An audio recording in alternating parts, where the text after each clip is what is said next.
Olá, estudantes do 8º ano. Na aula de hoje nós vamos falar sobre educação financeira. O nosso objetivo vai ser identificar despesas fixas e despesas variáveis. Além disso, nós vamos aprender e compreender o que são essas despesas fixas e o que são despesas variáveis, além de identificar essas despesas dentro do nosso orçamento familiar. Novamente temos aqui o Robert, que é o autor do livro Pai Rico, Pai Pobre, e aqui ele faz uma outra citação.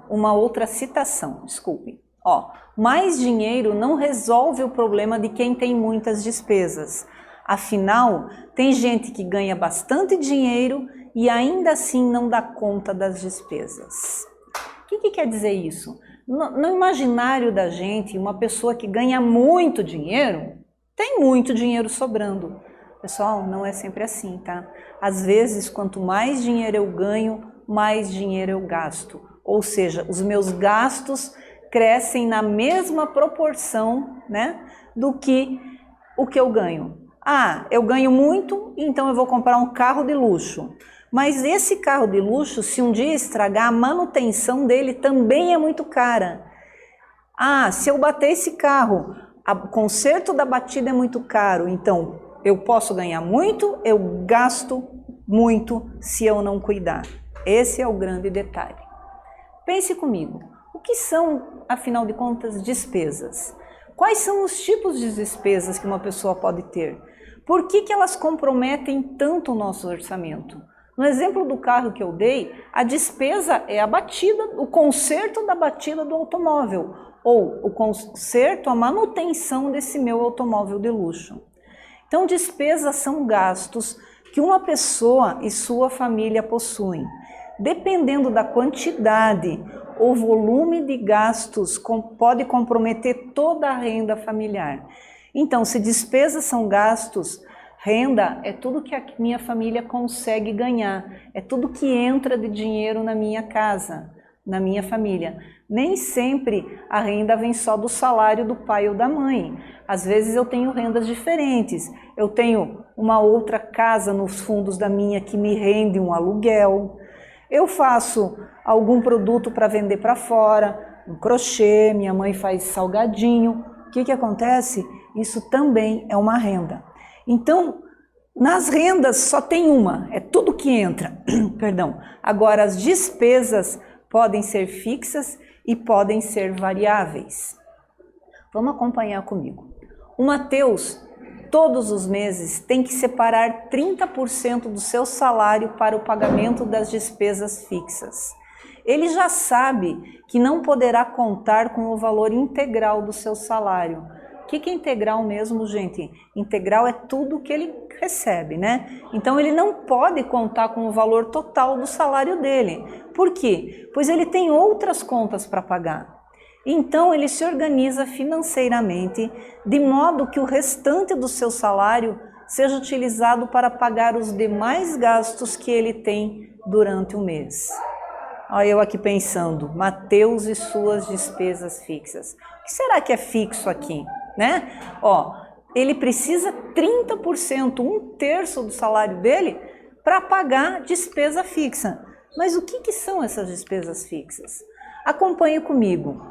Você deve estar pensando assim, poxa, professora, achei que despesa era despesa. Receita é receita, sempre. Agora, toda despesa não é uma despesa, ela é dividida em 2 grandes grupos, as fixas e as variáveis. Então, o que são despesas fixas? Por que as despesas fixas comprometem mensalmente 30% do salário do Mateus? Você consegue dar algum exemplo de uma despesa fixa que você tenha na tua casa? Vamos pensar o seguinte, eu uso a internet na minha casa, eu pago internet, mas eu vou viajar um mês, vou ficar na casa dos meus pais, dos meus avós que moram lá no interior. Será que porque eu viajei para a casa dos meus pais ou dos meus avós, eles vão deixar de me cobrar a internet esse mês só porque eu não usei? Não, a conta vem do mesmo jeito. Então ela é uma despesa fixa. Quer eu queira, quer eu não queira, ela vai acontecer, tá? Despesas fixas são contas mensais que não variam e são cobradas todos os meses. Por isso elas comprometem parte do salário da pessoa. O exemplo aqui, a conta da internet. Eu sei que eu vou ter que pagar isso todo mês. Mais algum exemplo de uma despesa fixa que vocês consigam imaginar? Se eu moro de aluguel, mesmo que eu não esteja na minha casa durante o mês inteiro, será que o dono da casa que eu aluguei vai dar um desconto para mim porque eu não usei a casa aquele mês? Não, né? O aluguel também é uma despesa fixa e muito grande às vezes dentro do salário que nós recebemos. Vimos anteriormente que as despesas fixas são aquelas que não se alteram e são cobradas mensalmente. Mas além delas, existem outras despesas que também comprometem parte da renda de uma família. São as despesas variáveis. Poxa, o próprio nome já diz, né? Variável. Todo mês ela varia. Um mês ela vem um pouco mais alta, outro mês ela pode vir um pouco mais baixa. Eu posso ter uma previsão de quanto eu vou gastar, mas eu não sei exatamente qual é o valor fixo daquilo, né? Vamos dar outro exemplo aqui, um financiamento. Eu compro um carro financiado. Quando eu adquiro esse meu bem, eu sei que a parcela vem todo mês igual, né? É uma despesa fixa. Mas e a variável? Ó, as despesas variáveis são os gastos que mudam o seu valor conforme o mês. Por exemplo, a conta da luz. Que mais além da conta da luz? Conta da água. Ah, professora, mas a conta da luz vem todo mês. Sim, ela vem todo mês. Mas se um mês eu, por exemplo, não ligar meu computador, eu não assistir televisão, eu não usar meus eletrodomésticos, pode ter certeza que a minha conta de luz vai baixar. Então ela vai variar. Normalmente, ó, para dar um exemplo, no inverno, que é muito frio, a gente toma um banho quente. Então a gente usa mais o chuveiro no modo inverno, para esquentar mais a água. Isso consome uma luz danada.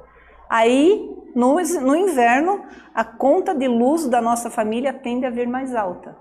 No verão, eu tomo um banho mais morno, às vezes até um banho gelado, não vou consumir essa luz, a minha luz aí mais barata. Então isso é uma despesa variável. Ela todo mês pode mudar de valor. Olha aqui alguns exemplos das variáveis. Conta de luz, a água. Bom, gente, a água é a mesma coisa, né? Se um mês eu resolvo lavar meu carro uma vez por semana, eu vou consumir um monte de água.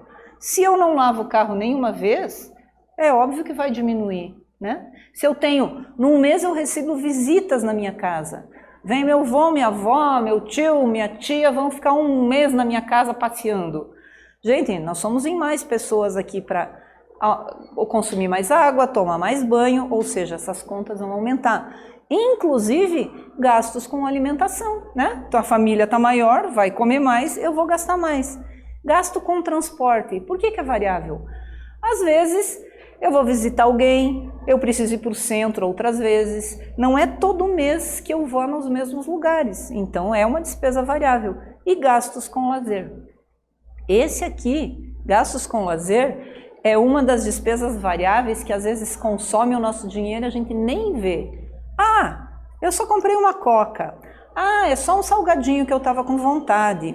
Ah, é só não sei o quê. E de pouquinho em pouquinho, se a gente não anota, os gastos com lazer consomem toda a nossa grana.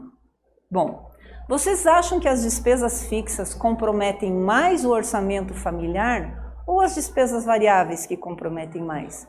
Por quê? Como é possível reduzir essas despesas? Vamos dar uma olhada. Por que as despesas então são diferentes? Os dois tipos de despesas comprometem a renda de uma família. Por exemplo, se ela tem aluguel para pagar e também está pagando o financiamento de um veículo, suas despesas fixas terão um valor mais alto. Isso significa o quê? Que o salário da família ou a renda da minha família está mais comprometido com despesas fixas, porque eu tenho muitas delas. É o aluguel, é o carro financiado, que mais que eu posso? É um outro apartamento que eu estou comprando financiado e estou pagando para o meu filho. Tudo isso é despesa fixa, todo mês estará lá. Significa que essa despesa fixa é para a vida inteira? Não, gente, uma hora ela acaba, mas eu sei a princípio que no mês seguinte ela estará lá também, né? Mas se os gastos com alimentação e lazeres também forem em excesso, suas despesas variáveis comprometerão a sua receita. Claro, se eu não controlo, se eu não me preocupo em apagar a luz que ficou acesa do lado de fora da minha casa, se eu não me preocupo em fechar a torneira que está vazando, se eu não me preocupo com o tempo que eu levo para tomar banho, 15, 20 minutos, tudo isso vai aumentar as minhas despesas variáveis e vai acontecer o que? Um descontrole financeiro. Então, para tanto, é preciso controlar receita e despesa, fugir das tentações e ter um planejamento financeiro. Tá, como é que eu faço um planejamento? Né? Vamos dar uma olhada aqui. Então, vamos para um praticando e eu vou ajudando vocês a perceber. Mateus ganha um salário de R$ 2.500 e gasta 30% com as despesas fixas e 40% com as despesas variáveis. Os 30% restante do seu salário, ele aplica em um investimento financeiro. Sendo assim, as despesas de Mateus são: primeira coisa que nós temos que lembrar, o salário dele é 2.500%. Isso representa o quê? 100%, né, gente? É tudo que ele ganha, é toda a receita que ele tem. Se ele gasta 30 com despesa fixa e 40 com despesa variável, a soma de 30 mais 40 dá 70%. Bom, se o salário é 100% menos 70%, ele consegue uma sobra de 30%. E é o que o exercício está falando para nós, ó. Os 30% restante do salário dele, ele aplica um investimento financeiro. O que é um investimento financeiro? O investimento financeiro pode ser um investimento na poupança, pode ser compra de ações. Hoje em dia está muito em moda a compra de criptomoedas. Então, assim, investir significa colocar o meu dinheiro num negócio que me renda mais dinheiro. Pode ser também comprar um outro imóvel, só guardar para comprar um outro imóvel que eu consiga alugar e que vá me render, né? Isso é um investimento. Nem sempre o investimento está ligado somente a guardar dinheiro em banco. Às vezes o investimento está em adquirir bens e alugar, terceirizar esses bens. Bom, sendo assim, nós queremos descobrir quanto que sobra desse salário de 2.500 para que ele consiga investir. Nós vamos ter que calcular o quê? 30% de 2.500. Isso equivale a R$ 750 de despesas fixas. Como é que eu calculo 30% de 1.500? Lembram lá? Eu vou fazer 30 dividido por 100, vou encontrar 0,3, vou multiplicar por 2.500 e encontro o valor de R$ 750. Que mais que o problema fala? Que 40% ele gasta com o quê? Com despesas variáveis. Então, nesse caso aqui, percebam que o Mateus gasta mais em despesas variáveis do que nas despesas fixas. Por ele ter uma despesa fixa baixa, é que ele consegue guardar dinheiro para investir. Olha que esperteza isso, gente. Bom, como é que eu calculo, então, 40% de R$ 2.500? Mesma coisa, eu vou dividir 40 por 100, vou encontrar 0,4, multiplico por 2.500 e encontro o valor de R$ 1.000. Então, o Mateus gasta R$ 750 em despesas fixas e R$ 1.000 em despesas variáveis. Se ele ganha R$ 2.500, basta que eu faça a conta. 2.500 menos os R$ 1.000 de despesas fixas, menos R$ 750, perdão, os R$ 1.000 é despesa variável, menos os R$ 750 de despesa fixa, sobra quanto para ele? R$ 750. E isso é o valor que refere aos 30% que está sobrando do salário dele, e o Mateus consegue economizar e investir. Bom, né? Todo mundo deveria guardar um percentual do seu salário para investimento. Agora a gente tem um outro praticando. A família de Ana tem despesas normais, como a maioria das famílias brasileiras. Conta de água, luz, aluguel, internet, alimentação. Porém, em um determinado mês aconteceu um imprevisto. O carro do pai da Ana teve um problema no motor e precisou ir para o conserto. O que isso significa? Lembra, gastos a mais que não estavam previsto no orçamento me geram problemas. Como é que a Ana vai resolver isso? Olha lá, que problemão a família arrumou. Considerando a situação da família da Ana, o que eles podem fazer para juntar dinheiro e pagar o conserto do carro, já que o valor gasto para esse serviço não estava previsto no orçamento deles? Será que eles vão precisar vender o carro? Pensem, anotem no caderno e eu já volto com uma solução.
Gente, tiveram uma ideia de como ajudar a Ana a resolver esse problema que ela tem? Vamos voltar aqui um pouquinho. Então a família da Ana tem despesas normais como a maioria das famílias brasileiras. Eles têm que pagar água, luz, aluguel, internet e alimentação. Porém, em determinado mês aconteceu um imprevisto. O que é o imprevisto mesmo? É aquilo que acontece que não estava nos meus planos. Simplesmente o que aconteceu na família deles? Deu um problema no motor do carro, o carro parou de andar e eles precisam do carro. E aí, o carro do pai da Ana teve esse problema no motor e precisou ir para o conserto. E o que isso significa? Gastos a mais que não estavam previstos no orçamento. Porque esse gasto do conserto não estava previsto nem nas despesas fixas, nem nas despesas variáveis. E agora, né? Que problemão! Eu tenho que pagar o mecânico para consertar meu carro e não guardei dinheiro. O que a Ana pode fazer? O que a família dela pode fazer? Vamos dar uma olhada? Será que eles vão ter que vender o carro para pagar o conserto? Mas aí não resolve, né? Vende o carro, paga o conserto, fico sem carro, sendo que eu preciso do carro. O que vocês responderam? Qual foi a ideia que vocês tiveram para ajudar a família dela? Olha, eu na situação faria o seguinte, ó. Eu diminuiria os gastos das despesas já previstas. Bom, o que eu vou ter que fazer? Vou lá no mecânico, vou negociar com ele. Mecânico, eu não tenho dinheiro para te pagar, foi um imprevisto. Eu vou ter que parcelar. Você parcela para mim em 3 vezes, mas sem juros, porque eu não posso pagar juro? Ah, posso parcelar. Tudo bem, só que daí a família dela vai ter que conseguir juntar dinheiro para cobrir essa parcela. E só tem um jeito, gente. Diminuir os gastos das despesas já previstas para que sobre dinheiro para o conserto do carro. Então, se ele parcelar em 3 vezes, nos próximos 3 meses eles vão ter que reduzir as despesas de alguma maneira, eles vão ter que fazer algum corte no orçamento. Para quê? Para que eles consigam guardar dinheiro para cobrir aquela parcela. Ou então eles podem fazer diferente, vocês podem ter pensado assim, eles podem arrumar, alguém da família pode trabalhar, conseguir algum dinheiro, eles podem empreender. Empreender é o quê? Então minha mãe, nós precisamos juntar dinheiro, a minha mãe sabe fazer bolo muito bem, ela vai fazer bolo para fora, nós vamos vender e vamos juntar dinheiro. E aí, se eu consigo juntar o dinheiro, eu consigo pagar essas despesas variáveis. Pessoal, vocês entenderam a necessidade que eu tenho de sempre deixar uma sobra no meu salário? Nunca ficar com o orçamento apertado, sem sobra nenhuma? Imprevistos sempre acontecem, né? É alguém que fica doente na família, precisa comprar remédio, é o carro que estraga, é um vendaval que vem e destelha a minha casa ou quebra o vidro do meu apartamento. Imprevistos acontecem, então a gente sempre tem que guardar um pouquinho de dinheiro. Se eu consigo guardar a ponto de conseguir investir, ótimo. Se eu não consigo guardar a ponto de investir, eu guardo em casa mesmo, eu coloco, deixo só ali na conta do banco. Mas nunca, pessoal, nunca gastem mais do que ganhem. Nunca. Isso é, como é que eu vou dizer assim, é o começo da ruína de qualquer família, de qualquer orçamento familiar, qualquer orçamento pessoal. O que nós vimos hoje? Que as despesas fixas e variáveis, eu tenho como identificá-las. Vocês aprenderam o que é uma despesa fixa, o que é uma despesa variável. A importância de listar todas as despesas. Eu tenho que saber para onde meu dinheiro está indo. E por último, a importância de anotar os gastos mensalmente para que eu consiga organizar as minhas finanças, para saber se no mês seguinte vai sobrar ou vai faltar dinheiro e como é que eu faço para equilibrar tudo isso. Espero que vocês tenham gostado da aula de hoje. Até a próxima.